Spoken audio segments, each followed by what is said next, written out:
Hello. So of all the wars fought in human history in modern times, one of the most decisive, one of the most rapidly fought and won is known as the Six-Day War.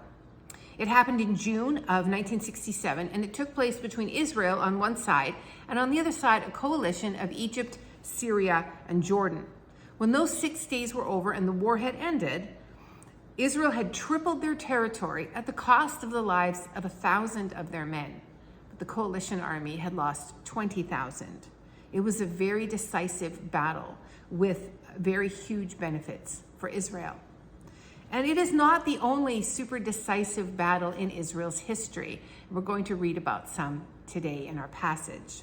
This is a series of decisive battles with overwhelmingly one-sided outcomes. And we are picking up in Joshua chapter 10. Now, before we do that, I just want to give you a little bit of information about how battles were recorded in the ancient world and how that differs from what the Bible does. In the ancient world, kings did not record battles unless they won. The goal of recording a battle and one's victory was to elevate the victorious king. And so if, say, Egypt went to battle and lost, they did not record the conflict at all in any of their historical accounts. But if they won, they did. The biblical record is similar to these in some ways, and in others it is different. The similarity is that in the historical documents, the goal was always to elevate the victorious king, and the Bible is no different. The goal is to elevate the king who won the battle, the hero of the story. But in the biblical account, that is not Israel's king, it's God. It is God who is the ultimate king over the nation and who wins the battle. But the difference is that in the biblical accounts, it is going to record what actually happened, the good, the bad, and the ugly, win or lose. The other difference is that the Bible accounts are for the purpose of teaching a theological point. God records these stories so that we will learn and grow in our relationship with Him. In the book of Joshua, the theological point is the power and victory of God. The book is primarily celebratory. It demonstrates the power and faithfulness and consistency of the Lord as He fights on behalf of His people and fulfills all His promises to them. So, quick review where we are in this story. Israel has defeated the cities of Jericho and Ai and has made a treaty with the Gibeonites. That meant Israel now controlled and owned the entire central highlands of Canaan. We're picking up in chapter 10. The king of Jerusalem heard about the defeat of Jericho and of Ai and the treaty of peace with the Gibeonites, and this really concerned him. It's because Gibeon was a major city. They had a very big and successful army. So the fact that the Gibeonites were afraid enough of Israel to make a peace treaty concerned the king of Jerusalem. So he sends messages to 4 other cities, and he forms a coalition army to go and attack Gibeon. And the 4 cities are Hebron, Jarmuth, Lachish, and Eglon. Now, they might have thought that if they go and attack and defeat the Gibeonites first, then the Gibeonites would not be able to fight on behalf of Israel as accordance to their treaty of peace would have required them to do. Or they might have been angry at Gibeon for not forming a coalition with them against Israel and instead making this treaty in the first place. But at any rate, when this coalition comes against the Gibeonites, they send word to Joshua and to Israel and ask Israel to come and help them. Now, it might have been kind of human nature for Joshua to say to himself, well, here's an opportunity. We weren't supposed to make this treaty with Gibeon in the first place. If we just sit here for a few days and let the battle play out, maybe they will lose. And the Gibeonites will be destroyed, which is what should have happened in the first place, and then we will go and fight against the coalition army and beat them. But that's not what Joshua does. He honors the treaty. It is the right thing to do, to go and help the Gibeonites. And so you see in chapter 10, verse 7, that Joshua takes the entire army of Israel and goes to their aid. And in verse 8, the Lord encourages him.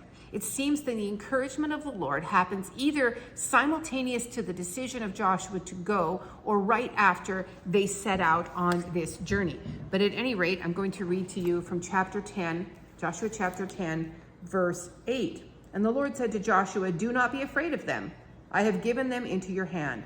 Not one of them will be able to withstand you. If you had a look at a map, it's an uphill march from where Israel was to the town to go against Gibeon. They marched, or to go towards Gibeon. They marched all night, it says, which would have made this a long and difficult night. And at dawn, they encounter the enemy. So here they are, they've been marching all night uphill, and at dawn, with no respite, no sleep, no time to recuperate, they are directly into battle. Not an ideal situation for starting a battle. But the Lord fights on behalf of Israel. God threw the enemy into confusion. There was a great victory on behalf of Israel. They pursued the fleeing enemy along the road, overtaking and defeating them as they went. Then the Lord sent a hailstorm, and these huge hailstones fell. More enemy, it says, died from the hailstones than at the hands of the soldiers of Israel.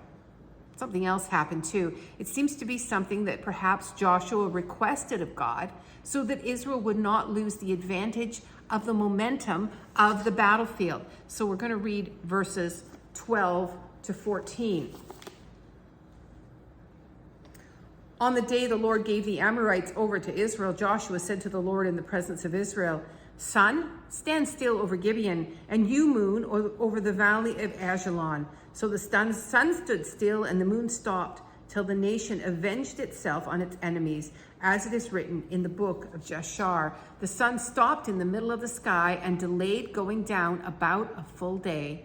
Then there has never been a day like it before or since, a day when the Lord listened to a human being. Surely the Lord was fighting for Israel. This was a long day. And a huge victory, however, is one which the Lord provided for Israel. The Lord sustained them and strengthened them and fought the battle for them. And they beat this huge coalition army. Now, as the battle has been going on, the 5 kings of these 5 coalition armies had hidden in a cave. And as their soldiers were being pursued along the road, Joshua and Israel knew where they were. And Joshua and Israel did not stop to deal with them at the time. They stopped long enough only to rock up the front of the cave with stones and then continued on pursuing the soldiers. When the battle was over, they came back to the cave. They opened it and brought out the 5 kings. And Joshua commanded the commanders of the army of Israel to put their feet on the necks of these defeated kings. Verse 25, Joshua said to them, do not be afraid. Do not be discouraged. Be strong and courageous. This is what the Lord will do to all the enemies you are going to fight. So these 5 kings were killed, and their bodies are hung on trees until sunset, and then they were buried in the cave. As soon as this event is over, Joshua and the Israelites begin a series of decisive battles. And this is really fast moving. In the same day as they buried the kings in the cave, they attacked Makkedah and totally destroyed that city. Next was Lachish. That battle took 2 days, with the city being defeated on the 2nd day. The city of Gezer came to help Lachish, but Gezer was also defeated. And then from there, they moved to Eglon, where they captured and defeated it in just 1 day. Next was Hebron, which was totally defeated. And then they did the same to the city of Debir. The entire southern portion of Canaan is now in the hands of Israel, with no survivors of their armies remaining. God fights on behalf of his people. It was God who gave Israel these victories. Now, for Israel in these battles, everything went right. But for us in spiritual victories, that's not always true. Having a spiritual victory doesn't mean that you're going to have a great day at work and get a promotion, or your enemies are going to realize your immense power, or that your kids will behave perfectly and your husband will be sweet, loving, and kind. But instead, it means that God will give you victory over sin, that he will help you move forward without fear, or perhaps in spite of fear, or that you will have peace in the storm you're in, or strength for your trial. These spiritual victories come from God. He provides them. So for Israel, these victories were fast and decisive. They were wow moments. But now a new campaign begins for the northern portion of Canaan. God is going to provide a victory here too, the campaign has a very different feel. So we're going to read, starting in chapter 11, the first 5 verses, and I am going to regret having to read all these place names to you, but here we go. You can correct my pronunciation later. When Jabin, king of Hazor, heard of this, he sent word to Jabob, king of Madon, to the kings of Shimron and Akshapha, and to the northern kings who were in the mountains in the Arabah, south of Kinnereth, in the western foothills, and in Naphoth Dor on the west, to the Canaanites in the east and the west, to the Amorites, Hittites, Perizzites, and Jebusites in the hill country, and to the Hivites below Hebron. Oh, my son's cat is jumping all over me. Below Hebron, where am I here? Below Hermon, in the regions of Mizpah. They came out with all their troops and a large number of horses and chariots, a huge army, as numerous as the sand on the seashore. All these kings joined forces and made camp together in the waters of Meron to fight against Israel. That is a huge army. This would have been a very intimidating sight. And there were horses and chariots. That means these are very well-equipped armies. Horses are the war machines of the day. This is a bigger and harder and more terrifying battle. But Israel has an experience with God now and with God's victory, and they persevere in the faith that God has grown in them. So we're going to keep reading in verses 6 and 7. The Lord said to Joshua, "Do not be afraid of them, because by this time tomorrow I will hand all of them slain over to Israel. You are to hamstring their horses and burn their chariots." So Joshua and his whole army came against them suddenly in the waters of Merom and attacked them. And the Lord gave them to the hand of Israel. So Israel attacks this huge force. Now they are not necessarily getting better at fighting, but they are growing in understanding their God and in having faith in him. God has been faithful to them, and so they move forward in faith with God. After defeating this huge army, Israel turns to the city of Hazor and took it and burned the city. This is a major city, so this defeat of it was a milestone. To take it was like taking the strongest camp of the enemy. And then there's a really hard statement in verse 20. For it was the Lord himself who hardened their hearts to wage war against Israel, so he might destroy them totally, exterminating them without mercy, as the Lord had commanded Moses. That is tough. That makes it sound as if God has given these people no opportunity to repent. But let's just take a step back and look at the history of this situation. These nations have had hundreds of years of history with idolatry, with immorality associated with their worship. They've had hundreds of years of the sacrifice of children to their idols. Then Israel was rescued from Egypt, and the news of that traveled to Canaan. In the following 40 years, Israel moved toward Canaan through the wilderness. They defeated the kings on the other side of the Jordan, and fear of them and of their God fell on all the land of Canaan. Then Jericho fell, and Ai, and all the other towns in the southern portion of Canaan. But in the face of all of this, these people did not turn away from their idolatry. They did not see the God of Israel as the one and only true God. They did not seek his mercy or repent. And now, judgment falls. The holiness and righteousness and justice of God is offended by their sin, and they have shown themselves resistant to God's call on them. Any judgment, short of final judgment, is always a call to repentance and an offer of mercy. But they have not repented, and now this is their final judgment. It's hard to read, but it is just.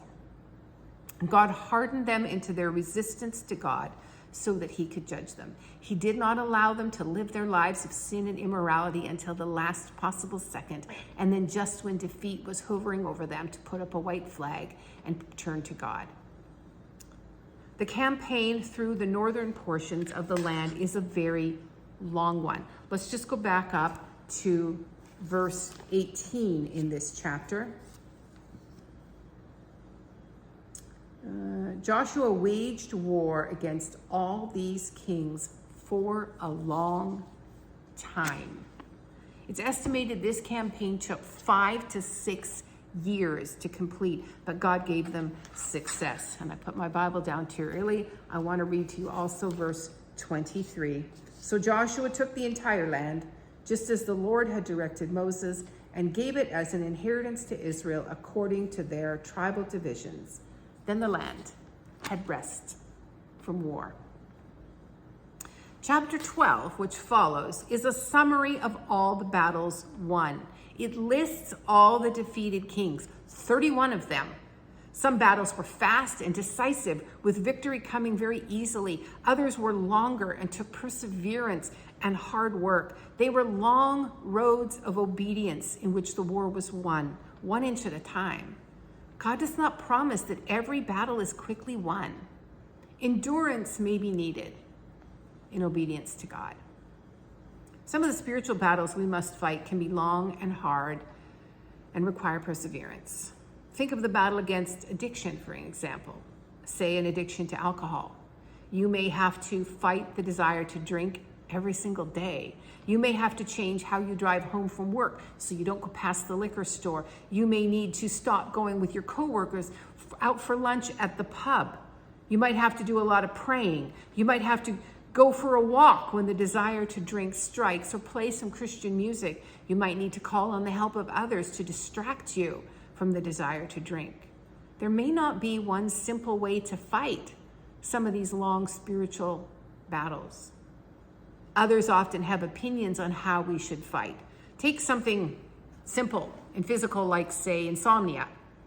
Have you ever noticed that if you say you're having trouble sleeping, everybody has got a solution for you? Take melatonin, stretch before going to bed. Don't drink caffeine after 2 o'clock in the afternoon. Listen to some soothing music or some white noise. Sleep in a warm room, sleep in a cool room.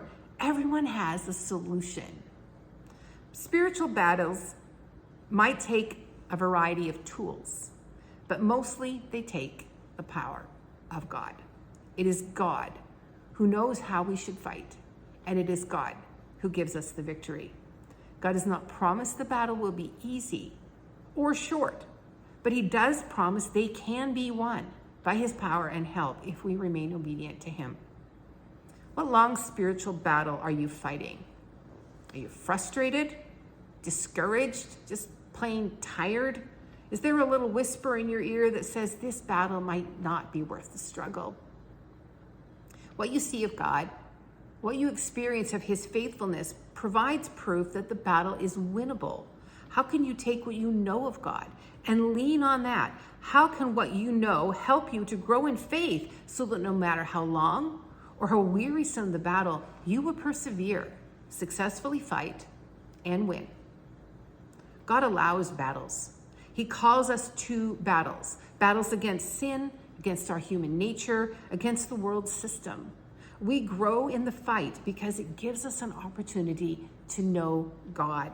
The more we know of God, the more we grow, and the more we trust the one who fights for us. Romans 8:37, for we are more than conquerors through him who loved us.